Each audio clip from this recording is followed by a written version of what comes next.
Hey everybody, welcome to Note Investing 101, which is kind of our mini series. I'm Fred Rui. And I'm Tracy Z, and we're glad to have you here. Today we're going to talk about marketing for notes. That's one of the things people always ask us, right? Well, How do I find notes? it's kind of like, cooking without food. I mean, you need to have the other part of it. So, but before we start that, we're supposed to do a little bit of housekeeping. We always jump ahead of ourselves. So we like last episode. This is the last episode we even forgot it like all the way. So we need a disclaimer because it's the internet and people do weird things. And so here you go. So we just want to let you know we're not trying to sell you a security. We're not attorneys. We don't offer legal or financial or investment advice, but definitely use the services of those providers. And past performance is no guarantee of future results. All investments have risk. And we are talking to you for informational purposes, things that we've learned from doing note investing for 50 combined years. I started in 1988. You were in the early 90s. And don't swim for like a half hour after eating. That's a wives' tale. Is it really? All right. Whatever the disclaimers are, but anyway, we're not attorneys, but we're glad to share the information that we've had with a combined over 50 years experience. If you missed any of the other ones, you can still catch the replays before we take them down. But this one is on marketing. We're going to talk about marketing for notes. Exactly. So marketing for notes, our series, if you want any of the handouts or things that we're talking about, is at noteinvestor.com/101. So noteinvestor.com/101. And you can sign up to get the replays and also to get the 5 ways to cash in on cash flow notes and the 21 tips and also information about all the things that we offer. So we encourage you to do that. So how do you find notes? As Fred mentioned, you need food to cook. So to do all these cool strategies that we've been talking about, you need to have deals. So deal sourcing is very important. Now, as we talked about in our very first Investing in Notes introduction, there's like 3 main areas or sources of deals. So you've got your non-performing notes, which are more like bank notes and hedge funds. You've got your seller financed notes, and we're going to talk a lot about marketing for seller financed notes today. That's where seller sells the property, lets the buyer make payments over time, and then decides to sell those notes. And then you've got creating your own notes, and we'll talk about that as a marketing method as well today. So which one do you want to kick us off with? Yeah, we're going to go over the top 5, and we may actually try to sneak in a few extras before the end of the show, but we're going to talk about the top 5 ways that people market and find notes. And spoiler alert, at the very end, I'm going to show you, we're going to tell you where you can just go online and just see them, but it's going to be at a slightly different price. But first one, let's do direct mail. Let's talk about direct mail because it's probably been around. It's one of the longest methods for a while. I mean, it's pre-internet. It's still valid. People still get stuff in the mail. So let's talk about direct mail. So what we're going to do is we're going to break down each one of these into 4 different areas, and we're going to give it an overall grade. So right now we're going to talk about direct mail. So we're going to talk about how effective it is. We're going to talk about if it's a good cost or not. We're going to talk about the time it takes to do it. And we're also going to talk about if there's a lot of competition in it. And then we have these little cards where we can give them grades. And we don't always agree, by the way, just so you know. So direct mail is something we love to hate. And why do I say that? Well, where you're receiving it, what do you do so often with piece of direct mail? You just throw it in the circular file. No. Well, if it's something that really intrigues or interests you, yes. But most of us, we're just sort, throw it away. So that is the challenge with direct mail. The positive with direct mail in our market, at least, is remember we talked about on average about 6% of most real estate transactions have some form of seller financing. So if we're going to do a direct mail to somebody who's took back a note, we can actually buy a list of people that sold with seller financing. We can target in. So if we were just to send a direct mail piece to every person, every household in a zip code, that would be a horrible marketing method because less than 6% of those would hold a note if you look at the averages. So obviously you've got to target your marketing message. You just can't blast it out. You can't do shotgun marketing in the note business. You really have to think about, I'm going to fine tune and target my marketing method. And that has a lot to do with whether you have good results or not. So with direct mail, you can buy a list of people that sold property and took back owner financing. Yeah, so what you do is you basically buy the list so you know who they are, like Tracy said. And if you shotgun market, then 96%, 95%, 94%. I guess 94. Well, it depends on the area, but I mean, our just it's not going to be applied. So you're going to get the list, and basically you're going to either mail them a postcard or a letter. Our method is normally typically the first round to mail them a letter. The second round is to then mail them postcards afterwards. And you're not going to get a response immediately. I mean, some people will respond, but it's a numbers game. And so it's not so let's talk about the four things. Let's talk about the effective and costly. So if we're talking about direct mail, is it effective? So we're going to say it's highly effective, it's medium effective, or it's not very effective. So if we're talking about direct mail, I would say medium. Yeah. It's a medium effectiveness as far as, what's your bang for your dollar and stuff like that. But again, like we were saying, it's a numbers game. Yeah. But why is it medium effectiveness? You're thinking, well, why wouldn't, if I know I'm mailing to somebody who has a note, why wouldn't it be higher effectiveness? Well, not everybody who receives it needs to sell their note. So oftentimes we had it where they file it away, because we always put a little message on there, if you're not ready to sell your note now, save this for future reference when you might need it. And so a lot of times people will file it away, or they'll just throw it away. And that is why, as Fred mentioned, you can't just mail to somebody once and think it's going to be effective, because it won't be. So we found usually, let's start with the letter and then the postcard, and put on some kind of every 3 to 4 month cycle where you're mailing to them. So, you talk about traditional marketing, you talk about touch points, and, they say on average 7 touch points before someone is interested in selling. And that is also true in note marketing as well. Yeah, there's a category we're not covering, which is basically timing. And we can't effectuate the timing here. So basically we are mailing a letter or a postcard, hoping to hit them at the right time, which is why we have to do multiple. So that's a medium for us. Cost, it's going to be high. That's the downside. Expensive. It is expensive. I mean, if you and obviously as the postage stamp keeps going up in price, or just buying supplies, names are very reasonably priced. I think you can get them between 12 cents, 15 cents. It depends on the number of names you buy, but somewhere between 12 and 18 cents a name. And so that part is cheap. But you think about mailing a letter when you add in the cost of the name, the cost to print the letter, the cost of the envelope, the cost of the stamp. It's about $1. It's about $1 on a letter. And a postcard runs about 44, 45 cents, depending 50 cents, on.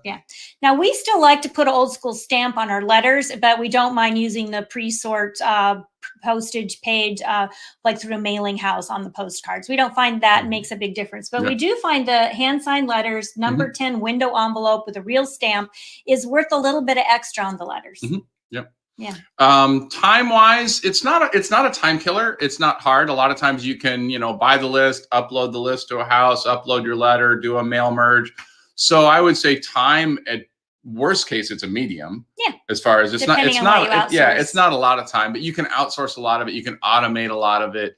So I wouldn't say it's a high maintenance method by any means. But competition, it just like cost, that is high. So you're not going to be the only person who bought that list of names. Remember, the names come from county recording information. So there's lots of other people who mail as well. Now, they don't always mail consistently. So the consistent direct mail person in the note investing business is the one that usually wins out. But we tell people, if you are going to just mail once, don't bother with the direct mail. It's not going to work. You need to have a budget. We've never really put a number on it. So I would venture to say that you probably need to be playing with something at no less than probably 4,000 to 5,000 names in a year. In a year. I mean, but that's your list size, and you're mailing them 3 to 4 times a year. Yeah, we normally say if you're going to start out, at least start out ideally with 1,000 a month, but at the minimum 500, and then you get them in rotation every 4 months, then obviously you'd have that higher number at the end of the year that Fred mentioned. So when you put it all together, remember we talked about go to a grade. We should have some music. I'm going to give it a. I'm going to give it a. Oh, we do agree. Oh, on this okay, all right. Yeah, okay. I would say it's a B to a C. It's close to a C. Yeah, it's close to a C. Okay. It's a B minus with a little C showing there. So we're gonna say BC, yeah. So we love to hate it. We don't suggest people start out here. This is somebody who has some longevity and they have some funds to invest. But the good thing is it does get your marketing up and going. You know, that's one of the positives. All right. So we've got a BC. We'll call it a B minus or a C plus. Yep. All right. That's good. All right. So what's the next one? We're going to talk about ads, but we're talking about offline ads. We're not going to talk about online ads right now because we're going to get into that, I think, on the next one, right? Okay. Right. I was going to talk about them here, but we'll start with offline. Well, how do you give it a grade? Because offline we're going to do two different grades. Oh, well, to go for it. No, all right. You start. No, I've already started. Go. No, you have a plan. ads. You have a plan. I like it. We don't rehearse this at all, so you can tell. So you go ahead. No, you've got it. So offline ads are traditional ads, right? So They are the dying newspapers. They are the nickel nicks, the penny savers. They are the local newspapers. So ads are definitely dying, right? There's just not that many people that buy a newspaper. Most people go online to read their news. So normally ads used to be a really effective way, but one ad that never worked was like a display ad in a newspaper. Yeah, display ads basically where it's like an entire box where someone takes up this big, like a quarter page of it or a big box in the middle of the classifieds, and those were never really, really effective. Yeah. What was effective was the lines where you got like 12 words and you place it in there and you say, are you receiving payments? Would you like to get a lump sum of cash? Call this number toll free. And there are a couple other things. And you could put that in different sections depending on, what you were testing. So you might put it in the, need money. You might put it in the real estate section. You might put it in the, Jeff Armstrong used to talk about putting it in the baby stuff, like when some people need stuff for babies. Mm-hmm. So you can mix it up. You were looking at the, like Tracy said, the free papers and things like that, where you can have those, where those definitely still work. Yeah, so that if you're going to run an ad that's offline, the places that we find that it still works is in a rural area where they have either a local small newspaper or they have those green sheets, the penny savers, the nickel nicks. It's called something different depending on what part of the country you're in. But basically, I think in North Carolina, they call them the I Wanna. Mm-hmm. Basically, it's those free papers that you can pick up. Some places charge $2 for them, but it's all want ads. And so like Fred mentioned, then you just say receiving payments on properties sold. We buy mortgages, deeds of trust, and real estate contracts. Call now for a free quote and a free offer. And so for those local ads, let's go ahead and talk about effective, cost, time, competition. Yeah, I'd say they're pretty effective. I'd say a medium plus as far as being effective. The cost is usually very low or should be low. Yeah. The time is low. Time is super low. You do the ad once and it just sits there. I mean, if you're paying like $10 a week for an ad or something like that, it sits there for an awfully long time. You don't have to do a lot of deals out of that. And competition is probably a medium. Mm-hmm. I haven't looked in one of those papers for a little while recently just to see what's going on, but it's usually medium. You're not going to be the only ad there, typically. So what do you got for an overall grade? I'm going with a C. I'm going with a B. Okay. All right. So there we go. So ads is really hard to group into one thing, which is why Fred and I were doing the bantering back and forth, because that's just one kind of ad, right? You have free ads online. Mm-hmm. Well, who wouldn't take a free ad? They're not super effective, but they're not very much cost. Right. What about pay-per-click, which we'll get into on the online section as well. Pay-per-click is an ad online. Mm-hmm. That can be very effective, but also expensive. Mm-hmm. So do you want to go to the online category? Yeah, let's talk about online. So the difference, and we talked about a little bit earlier in the direct mail. So let me make a comparison. This is important here. The direct mail, we did get a list of names, and we were able to mail the people that specifically we know that have carried back a note. Now, some time could have went by and maybe they don't have it anymore, but we got that list of names. The advantage to the online is that I'm going to advertise based specifically on terms that they type in at that moment. So maybe I advertise on Google for the keywords, where can I sell my mortgage note? Well, now timing is perfect because they're specifically looking for how they can sell their mortgage note. The downside is it's going to cost me a lot more for that lead. If someone's already on the internet, you're definitely not the only game in town. When they type that in, they're going to see 5 ads right out of the gate. Then they're going to see organic search below that. So there's a chance that the competition's pretty heavy on that. But from a targeted standpoint, they're there. Yeah, and in addition to the ads, then you've got your websites, you have social media. So this is another one of those that's a very broad spectrum. So we probably should break down. Mm-hmm. You want to break it down overall and then break down some of those other areas? Well, let's talk about a couple of the areas. Let's talk about websites. Oh, well, so we talked about ads a little bit, pay-per-click. Websites are phenomenal. I love websites. I don't even know how you could do business without a website now. Mm-hmm. I mean, a website is a storefront. It's what a storefront used to be. You've got to have a website. What's the first thing you do when you go search for somebody? You go online and you search for a website. So also if somebody's marketed to you, and we see this all the time, we're doing some rehab work on a house. And so, we'll pop over to Facebook or Marketplace to see if we can find someone in addition, that might specialize in that area. And what's the first thing I do? I want to go see if they're legit, if they've got a website. So everybody does it. Everybody checks to see if you have a website. Yeah. I mean, and the other thing is that you're not glued to your computer or glued to your job, 9 to 5. So you're gonna go to bed at 10:30 at night. You're not gonna wake up before 4 a.m. So your website's working for you 24/7. And you'd be surprised the number of people that are actually going to your website at 12 o'clock or 2 in the morning because they're stressed, and that's when they're trying to find their solutions. And your website's working for you. They're reading about you. They're submitting a form. They may be, putting a form in there telling you about their note that they want to sell and submitting it automatically online right there. So huge fan of websites, both from a credibility standpoint and from a, kind of working for you standpoint. Yeah, completely full disclosure. We got so good at figuring out how to build a website for the note buyer industry that we actually created a little division that helps people build their website that our daughter runs for us for the note business, just because there's really some things you want in there. And so you want good blog articles, you want an online quote request form, you want to answer the frequently asked questions. And so those, I love websites. I mean, if I had to only do this online category on websites, it'd probably be worth an A, right? The challenge with websites, though, is that it's not that you build it and they will come, right? You have to actually market your website. So just building a website in and of itself isn't enough. You still have to market through these other methods to get traffic or visitors or potential clients to your website. So there's strategies like search engine optimization, and there's strategies like adding content through content marketing, and there's strategies like using social media, and all of those don't end up with an immediate bang for your buck, but they do establish your website. So if it's based on a website and it's based on pay-per-click ads, do we want to talk about effective cost, time, and competition? Yeah. So I would say online is highly effective. Yeah, I mean it's highly effective as long as you go through like what you said, where it's not going to just market itself, but you can market that. I'd say it's highly effective. Cost is great. Yeah, I think, low. The website's low. Well, you can build a website for less than $500. You can build your own website if you really want. Just make sure you have a checklist of things you should have on your website. But there's lots of templates out there, particularly with WordPress, so you can do it yourself. Cost per click is high, so if we're lumping that into it. So overall experience is being online, but it's certainly efficient.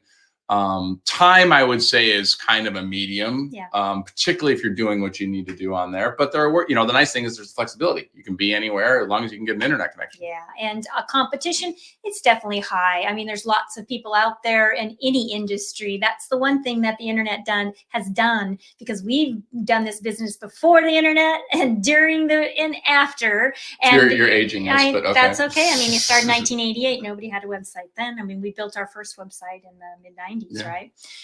For at least for our company, we did. So the problem with the internet is that there is high competition, because lots of other people have access to the internet as well, but it makes it so much ease of doing business. I mean, we get most of our notes come now from two methods, our website and one more we're going to talk about here in a little bit. So overall, I'm strongly in the A category. That's what a grade I give it. We agree on this. Yeah, we love the internet. And only a B probably because if we were talking about some of the things that take more of your time, like content marketing or social media marketing or things like that. Yep. So, all right. So let's talk about referrals and networking. Yeah, this is the other one. We talked about where our two main sources of business come from. So it's definitely our website and referral marketing and network marketing. Yeah. So referral marketing is basically, as opposed to marketing for notes where you are, specifically going for the note holder, the end user that is going to sell you the notes. You're actually looking for a middle person. You're looking for the people that know people that have deals, or, in some cases they're creators. So they're rehabbing houses and they can create notes and stuff like that, but you're not really looking for the one-off mom and pop to go through there. So in referral marketing, that could be just via your website. You can have that. You can have an outbound direct mail campaign. You can have an outbound email campaign. You can be networking at meetings. You can be doing meetups, any of those things to build up a referral network. And if you're wondering where to start, think about the professionals that interact in a seller finance transaction. So think about real estate attorneys, not just any attorneys, but real estate attorneys. Probate attorneys can also be good ones. Title companies are great referrals. Other servicing companies. Sometimes a mortgage loan originator will see that somebody has receiving payments on a note. Maybe they need to get that sold to qualify or to get income for a bank loan. So those tend to be some of the main ones. I'm thinking one more that I meant to mention. And then do you think the one I left out? It'll come to you while we keep talking. You know, the referrals networking part CPAs, is CPAs is you know, again, it's anybody that sees someone else's money or potential notes. It's a much slower build. So if I buy pay-per-click, like we talked about in the last example, I'm immediately going to get people clicking through it and have potential leads. This is a much slower build. But if you're looking for a CPA, and let's just say you market to 100 different CPAs, but you get that one that responds and understands it, but they can send you 4 deals a year or 6 deals a year. That's a very much worth your time in that effort. So let's talk about the 4 things. So is it effective? I wanted to talk about one more. But before we talk about that, let's go back to Tracy. So in addition to the CPAs, I wanted to make sure we talked about the real estate investor clubs, because the RIAs are really big for referrals and network marketing. Okay, kick us off on this. That was it? That was it. All right. Referrals, effective, highly effective. Yes. Yeah. Absolutely. It can be, and I don't mean this in an insulting way, it can be kiss a lot of frogs. Yes. So if you're dealing with a real estate agent, a lot of them are like, you know what, it's a hot market right now. We're selling. I don't need to do this. And so sometimes you have to go through a lot of people, but it is a very effective form, because when you do get somebody, it can be multiple deals. Cost is low. Super low. Yes, but time is high. Time is very high. Yeah, it's probably one of the highest time wise as far as, because it's you're doing the marketing, and there's some shortcuts you can have, but it is always going to be high time. And the competition, you might be surprised, but I would rate it somewhere between low to medium. How about you? I think it's pretty low. Yeah. I think if you're talking about at a networking meetup, which doesn't require a lot of effort from people other than just show up at a meeting and have coffee and donuts, then that's going to be high. If you're talking about someone outbounding to other people that aren't at the chamber meetings and aren't at that, then I'm going to say that that's going to be a pretty low competition.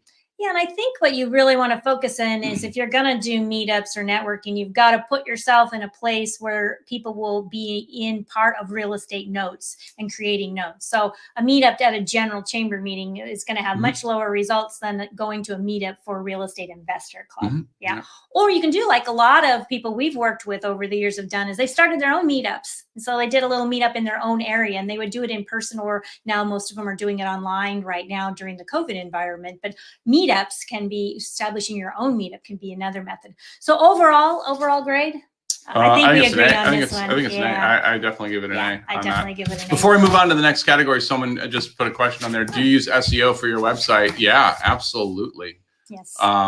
It's essential. So for anybody who might not know, SEO is search engine optimization. So all websites should be built on search engine optimization. The thing that people don't realize about SEO, and we could have a whole episode on this, of course, is that you have, the game of SEO now is providing new, unique, relevant content that establishes you as an authority, and post it regularly. And then you use certain things with tags and you share it. And so there's lots of ways you can do SEO, but it's not just stuff a bunch of keywords on there. That doesn't work anymore. So it's really about good website maintenance. It's like, brushing your teeth daily, right? So you've got to do at least a weekly post on your website. So you don't have to do it every day, although that would be great if you could. Yeah. Yeah, I think there's one important thing to say about SEO, and this is to save somebody some hassle, is that somebody promising to get you at the very top of the rankings the next day because they can fix your SEO, and you hear about keyword stuffing. If you just put notes behind the scene over and over and over again, it shows up. That game is long since played out. It doesn't happen anymore. So don't fall for that. If you're looking for a good shortcut and you're running your own website and you're using WordPress, there's a plugin by Yoast. Yoast, and like Toast, but with a Y. Yeah, Toast, but with a Y. He's got a great little plugin that you can put on, so when you do your post, it kind of gives the red, light, green light thing and tells you, what to do on there. So I would definitely look into that as well. Now we had another question too. How would you rate online networking? Do you find it to be effective as well, like LinkedIn groups and Facebook groups? Absolutely. Well, that's our daughter chiming in here. If anybody didn't get that, she's yeah, that's Michaela. We did not tell her to do this. And it's why I didn't ask that question. Hey, Michaela. Oh, well, you know, it's a good question. So yes, definitely online networking is a wonderful way. We find that LinkedIn groups, as Michaela mentioned, and the Facebook groups specific to node investing are good. You can spend a lot of wasted time just on Facebook in general, but if you are specifically targeting those groups, that can be a great way to do online networking. Yep. So thanks for bringing that up. Thomas, I'm going to give you an abbreviated answer to your question. Is where's the best place to buy a list of note sellers and what criteria do you use? That's a whole webinar. That's a whole webinar in itself, but places like Advanced Seller Data or Advanced Data Services, Advanced Seller Data. Now you got me doing it. Advanced Data Seller. Now it's ADSD. So Advanced Data Seller Services. Yeah. I think, anyways, it's notesellerlist.com. That's a whole lot easier thing to say. That's why I had to think about it. So notesellerlist.com. Scott, we've been using him for list providers a lot. Now, if you want to know other ones, if you go to noteinvestor.com and you go to our homepage, you'll see this cool little placard that says Best of Notes 2020. And if you go there, you'll see Advanced Seller Data Services and 3 other list providers that are known for providing that. So we give you that information right there on our website and noteinvestor.com. We have some cool articles about that as well. So great questions. And we're not skirting the criteria. That's just a big animal. That could be a whole webinar. But basically, you're looking at, if you're buying the notes yourself, what range of notes so you can have a pull like, look, I want to buy notes that are under 50. I want to buy notes that are only in these states. You know, you can choose all that up front on there. Yeah, and we acknowledge this is just a crash course of marketing. So we work with people in our member area, and we'll take this topic and we'll do an hour webinar on it, and then we'll provide all sorts of, you know, sample letters and sample postcards and things that have been tested and what this list did and what that list did. And so these are really in-depth subjects. So we understand we're just kind of in this 30 minutes, it's definitely high level, but we just want to get you thinking of where you could find notes. So we've got the creating notes. We've got 1 minute to go over like 3 things. So, but we're going to run a little bit over the half hour mark. All right, so let's talk about creating notes. Creating notes is a big category, and so you want to talk about that a little bit. You did an entire course about creating notes. Yeah, talk about deep dive. So creating your own notes is either creating notes on property you own. So we work with landlords a lot that are wanting to convert, maybe not all, but some of their portfolio, they want to be lienlords instead of landlords. So they'll sell a property and now they have a principal and interest payments. They have note income and interest income instead of rental income. And they've got owners in their properties, right, instead of renters. And so that is one way to create your own note because you don't have any competition on that. We have other people that use seller financing to buy properties to create a note, then sell the seller financing. Wow, big, huge concept, very advanced, but definitely worthwhile. We have other people who've gotten really good at this, and we do this as well, and they help other people create notes that can be sold for are very highly marketable with one payment made, because lots of the note investors we work with will buy a note after one payment's made. So if you create a note in the way that they'll buy it, so that's a whole category again in its own. But I love creating your own notes. Yeah, I definitely. So effective. I would say that it's highly effective. Sure, you're controlling all aspects up for the most. So the cost. Cost is low. Yeah. Time. High. Time's high because you're having to create the vehicle that even creates the note. So you either have a property or you're marketing for a property, things like that. Competition. Probably me. Well, like if you're not competing against yourself to sell your note. Yeah, I'd say it's low. Yeah, I'd say slow. Low. Yeah. And overall grade? I'm giving it an, well, because of the time it takes, I would give it A to B.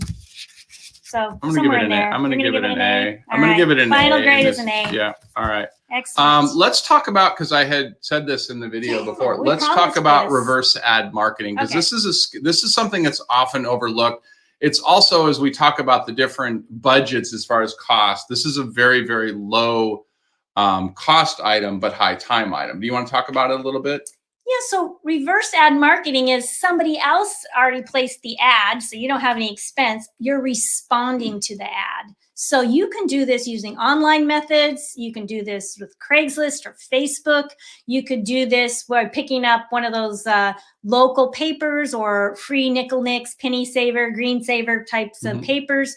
And you're looking for anything that says property for sale, owner will finance, lease option, down payment, easy terms. And if you just went right now after this session and you went to Craigslist or you went to Facebook Marketplace and you looked for owner financing, seller will finance, any of those lease option, any of those terms, you would see somebody selling property offering seller financing. If you have access to the MLS, you'd see it there. You might even see it on Zillow, depending on if it was in the comments.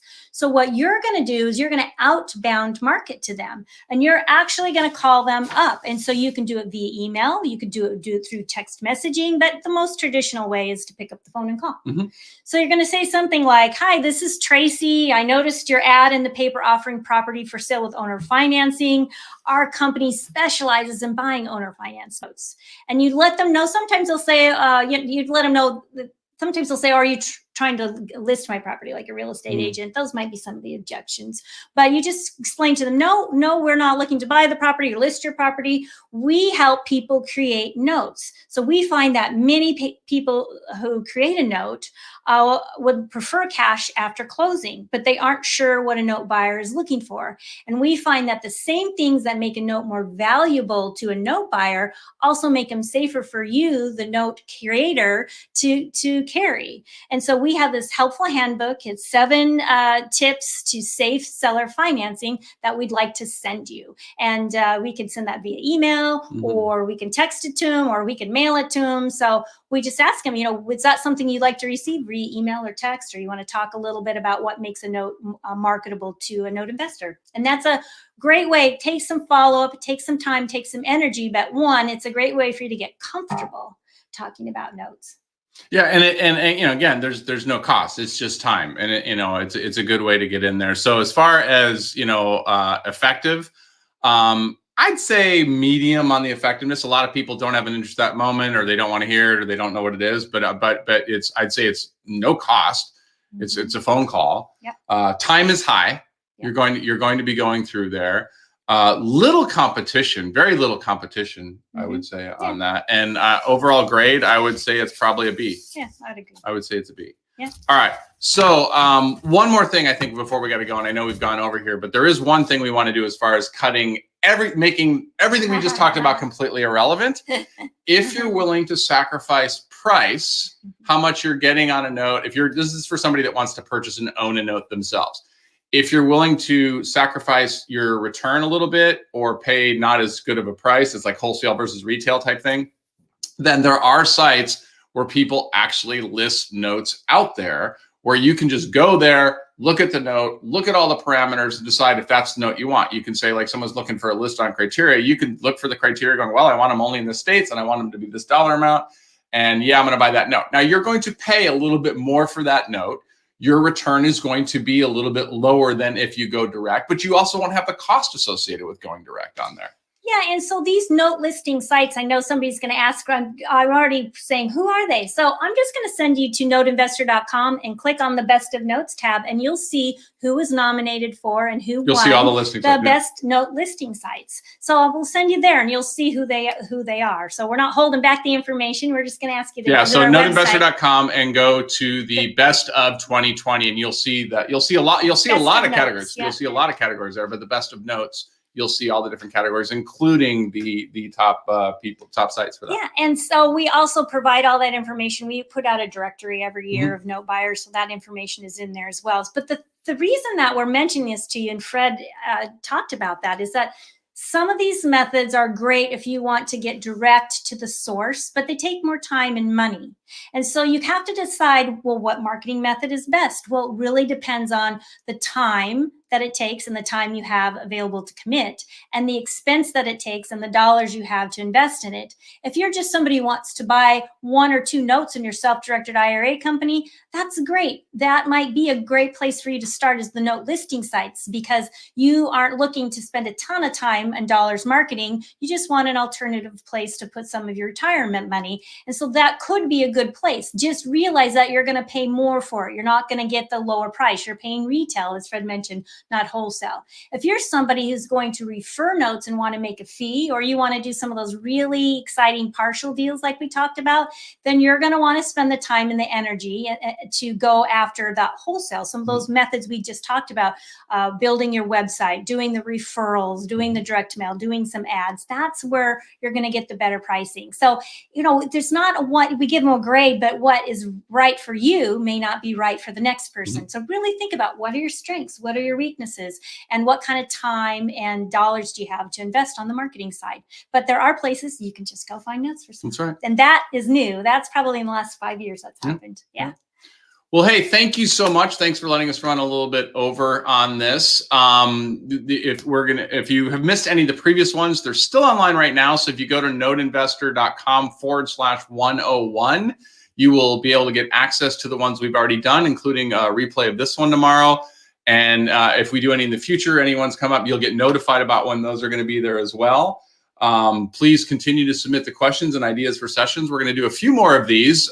This is again, this is just kind of a mini crash course so everybody can kind of understand the industry a little bit better. So we covered marketing. The other one, we covered calculations. We covered the general industry. So we got a couple more ideas of some other ones we want to do. Yeah. And so, as always, thank you so much for joining us. Your time is valuable, and we appreciate you spending some here today with us.